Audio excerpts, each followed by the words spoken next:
everyone, welcome to my channel. Today I am doing a bit of a troubleshooting 101 questions and answers type video for the Lotus Flower Blanket. Now it's been about a year since I first released this pattern, and I have been, well, overwhelmed by the response that it had. I have literally seen hundreds of Lotus Flower Blankets made. It was shared left, right and center on social media. It's been amazing. So first off, a thank you to everybody that has liked, shared, commented, and more importantly made a Lotus Flower Blanket.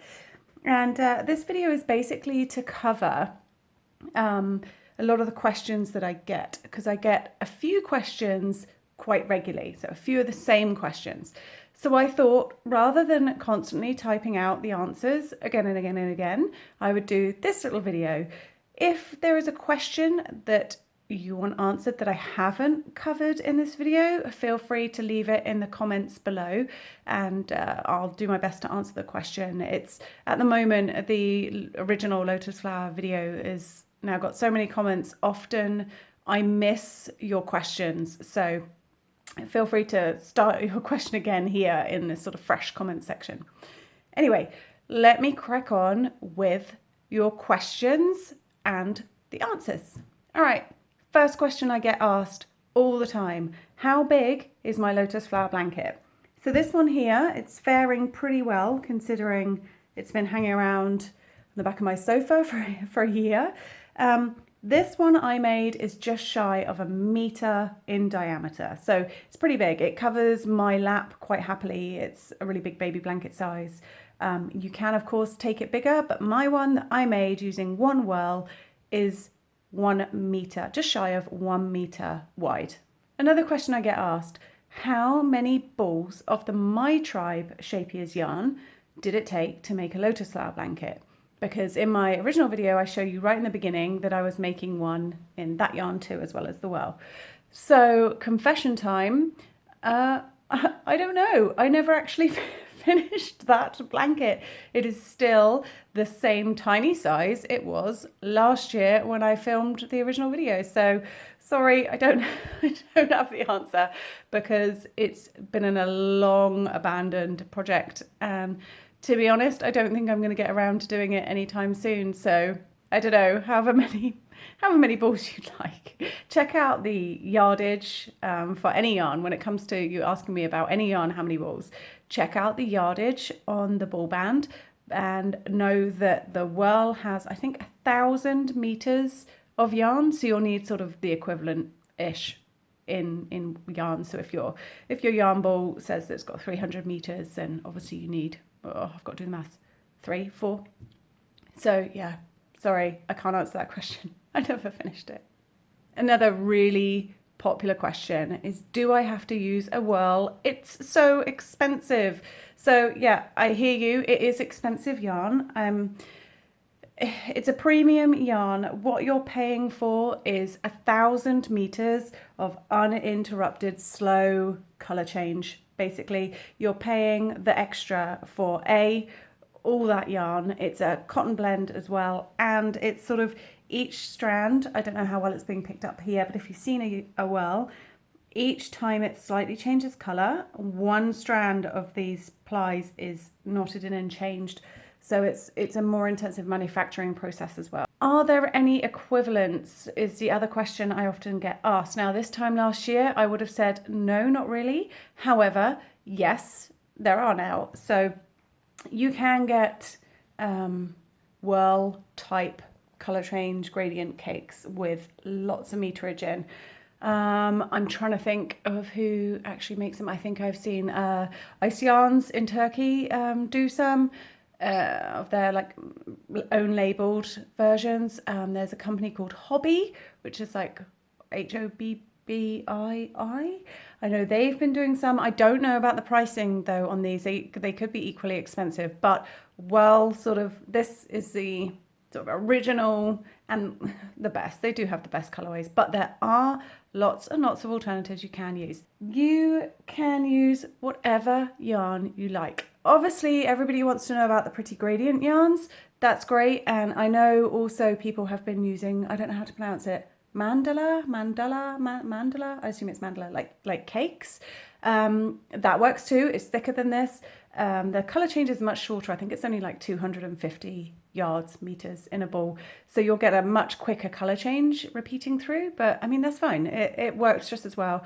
And I also want to give a shout out to everyone that's made it in a single color, because it actually looks amazing in a just one color. I saw, I think on Ravelry, someone made one in pure white, and it was just really elegant. And so they can look lovely in a solid color too. So this really does work for any yarn, whatever your budget, whatever you've got in your stash. I've seen people do them with like those little shapiers, you know, you get the tiny mini little 10-gram balls, like 30 or 40 in a box, and just do one row of each, so like a stripy version. So do what you want, use what you want. No, you do not have to use a whirl. I just specifically designed this with a whirl in mind. Doesn't mean you have to use one. So I hope that clears that up. Another question on yarn is, some people find that they have run out, if they are using a whirl, they've run out of yarn before they've hit around 50. So I don't know, I guess everybody's tension is different. I managed to get 50 rows out of mine and I had some left over. Other people are finding that they're stopping much shorter of that. There's a couple of things you can do. There is a whirlette, it's called. It's like a solid color version of the whirl. So you can get one of those, or you can sort of fudge it with a similar ply solid color yarn, or just stop short. Just, it doesn't have to be 50 rows. It's just, that's how big mine was. If you want it slightly smaller, make it smaller. Or if you want it slightly larger, make it larger. So, which actually ties quite nicely to the next question. How do I make it bigger? Now, I touched on this briefly in the original video, and I have written about it on my blog, but I just want to clarify it again, because I know not everybody watches a video all the way to the end. So yes, you can make it bigger, or you can keep going past round 50. All you need to do is, for every time you've got an increase row, you just add one more section. So if you've ended on 10 V-stitch sections before an increase, next time 11, time after that 12, time after that. So you just keep increasing it by one for every row. And just remember to put in between non-increase rows, because that's what will keep it flat. So I hope that clears that up. You're good. You can make it as big as you want. And some people have made them huge. Someone's even made one with 2 whirls. That looked amazing. Okay, another question I get asked. Can this be folded in half and made into a semicircular shawl? Yes and no. So mine personally isn't quite big enough. Even if I fold it in half, it isn't quite big enough to drape around my shoulders. I know a year ago I mentioned that I really wanted to do like the shawl version of this, like a semicircular one. I still do want to do that, and it is still very much in my mind that I want to do it. I just haven't got around to doing it yet, because I have just too many other things in my brain at the moment that I need to get out. But it is something I definitely want to visit. If you're handy at doing the maths and you're an experienced crochet, you could probably work it out yourself. You've just got to half the pattern at the sort of midpoint and keep it in a semicircular shape. But it is something I want to do. But at the moment, it may or may not work just folded in half as a shawl. I'd probably say no, not really. Other question, can you adapt it to put armholes in to make a vest? Yes, you can. As to how you do that, I don't know. I haven't tried, but lots of people have. So lots of people have turned them into those sort of like mandala vests, and they look really cool. I also just want to take a moment to do a shout out to there's a lady I follow on Instagram called Crochet Copia. Hopefully I've said that right. I will link to her account below. She has adapted the Lotus Flower pattern into really cool things. She does a lot of those vests that people are asking about, and she also like takes the middle section and turns them into dream catchers. She does really cool stuff with it. She's really inventive. So I'm just going to link to her below, because you have to go check it out, and hopefully that will inspire you to you know, maybe start adapting this yourself as well and work it out. But yeah, yes, you can make it into a vest. I've seen it happen. As to how you do it, I'm really sorry. I don't know. I haven't tried. Okay. More pattern type questions now. So there's a few I get asked, few core questions I get asked about the pattern. The first big one is, why won't my blanket lie flat?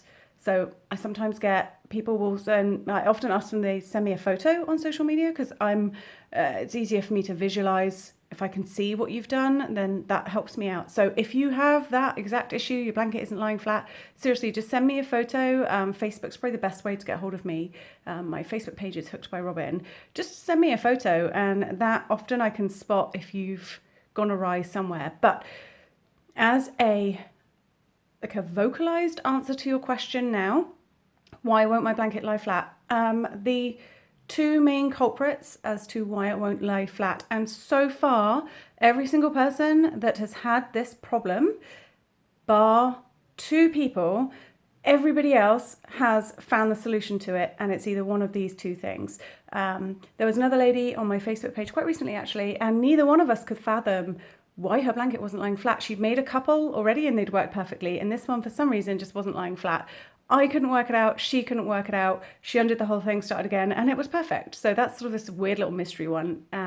There was also another lady that, she really struggled, and she was quite rude. It's quite funny really how rude some people can be. Isn't the internet amazing? Yeah, apparently my pattern was so bad that she stopped crocheting and will never crochet again after 30 years of it being a hobby. But the less said about that, the better. Can't please all the people all the time. But hey ho. So other than those two people, those two sort of, one lady that really didn't want to be helped and was just busy being angry, and the other lady who, between both of us, we couldn't work out what she'd done. Everybody else has had their problem solved. So before I get off on any more tangents, there are two main culprits as to why your blanket will not lie flat. The first one is the stitch count. Your stitch count might be off. You want to double check that it's correct. And with regards to stitch counts, hang fire, I'm getting to that. So I'm coming to that. That's another one of the questions. So by row 10, your sort of setup rows, you will have 12 petals. So that's your sort of magic number, the 12 petals. If you haven't got 12, often people have 11. So it's really easy, especially in the beginning rows, to miss a stitch. It's really easy to pop a stitch in the wrong place or not put in a V-stitch. It's quite fiddly in the beginning. So just pay really close attention. Using stitch markers might help, but that is the best way. Make sure by row 10 you have 12 petals. So you're starting with 12, and then it goes 24, and it's 12. So most frequently it's not, you've missed a stitch. So just double check you have the right number of stitches.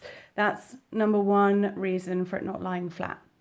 Number two reason for it not lying flat, again, really easy mistake to make, is you accidentally repeat the same row twice. So this has happened. I know it's difficult. You're following a video, you pause it, or you forget where you've paused it, or you're following the written pattern, and the written pattern was hard to write, so it's probably a little bit hard to read. I don't know, but that's another really simple solution as to why you are having problems with it lying flat. You might have repeated a row twice by accident. So those are the two main reasons so far that I have come across as to why a blanket isn't lying flat and what the solution has been. So like I said, those are the two main reasons. So hopefully that helps you. But like I said earlier, just send me a picture. I'm always happy to help if I can, and often I will miss a comment if there's a lot coming in. So grab me on social media somewhere, Instagram, Facebook, or wherever. Here, I often pick them up. But if I haven't replied to you, give me a poke. So I always want to try and help if I can. Okay, another question kind of relates a little bit to why my blanket won't lie flat, and also ties into stitch counts. So I often get asked, help, I'm ending row X, and I'm not ending on what you said I'd be ending on. So if I've said you'll end on an increase, people are saying, help, I haven't got enough room for an increase. Again, that comes back to stitch counts.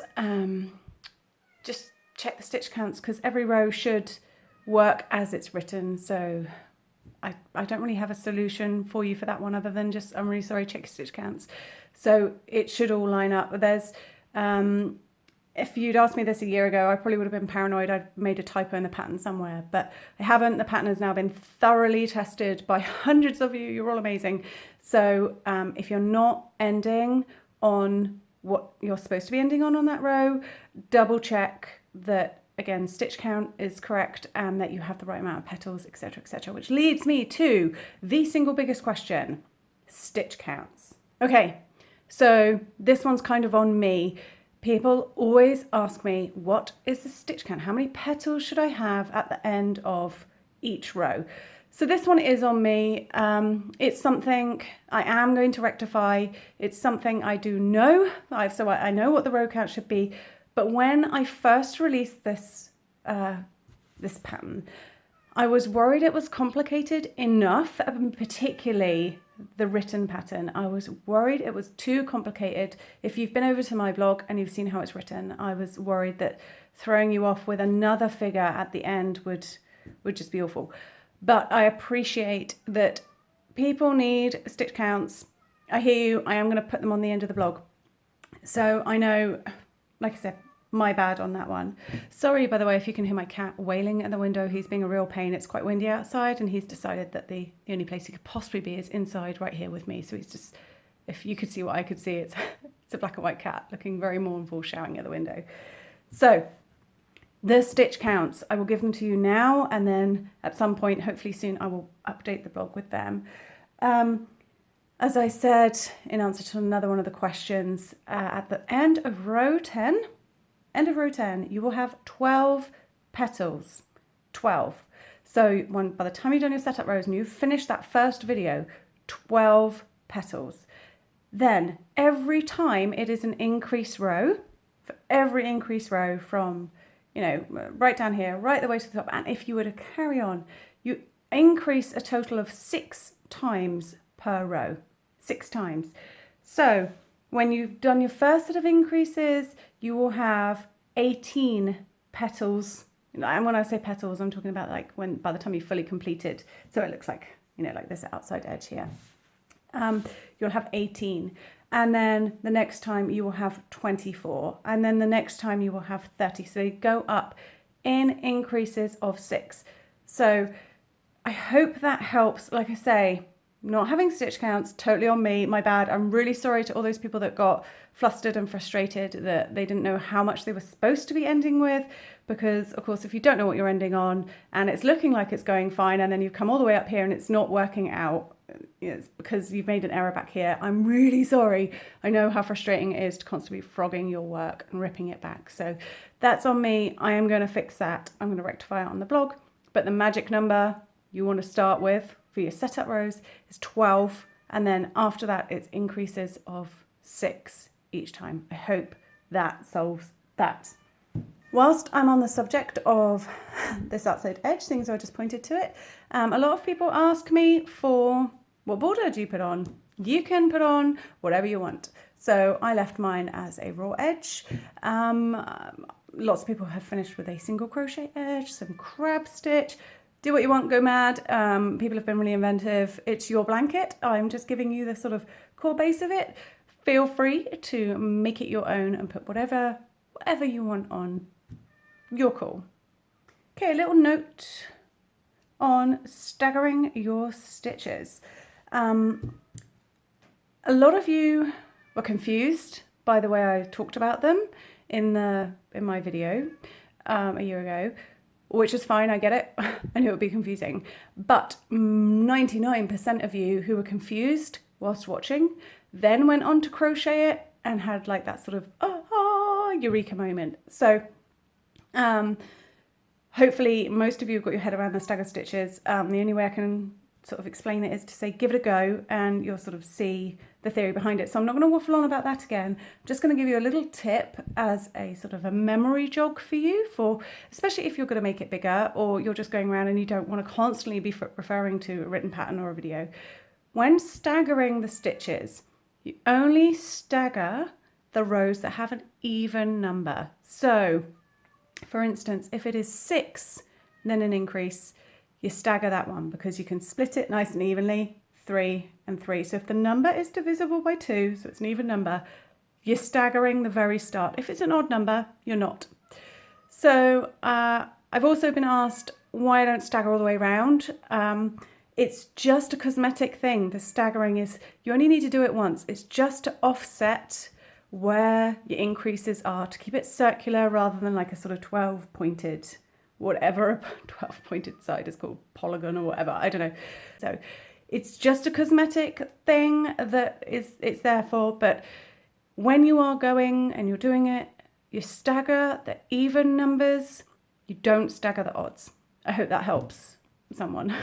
Anyway, so I think, yeah, I've got my little list over here of questions I'm asked, and I noted them all down. I think this has slowly slipped away as well. Slightly table. I think that has answered most of the questions, or my most frequent questions. I hope this video has helped. Sorry if it's gone on a little bit longer than I thought it would. As we all know by now, have a tendency to waffle.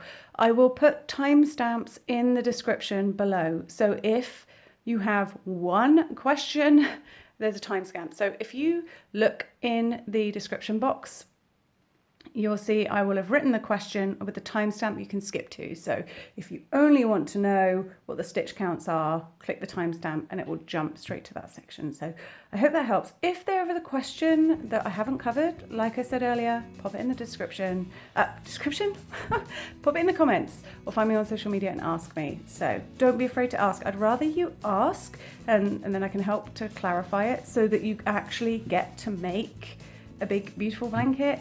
I don't want you to get frustrated and then just give up, because what's the point in that? Crochet is supposed to be fun, and I didn't write this pattern to try and fox you all and make you feel stupid.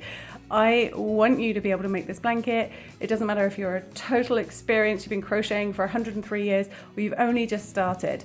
Don't be afraid to ask me. If I can help clarify in any way, just let me know. So that's it from me. I hope this helped. Like I say, if you've got a question, ask below. And hopefully I will see you again soon for another video. So thanks for watching. Bye.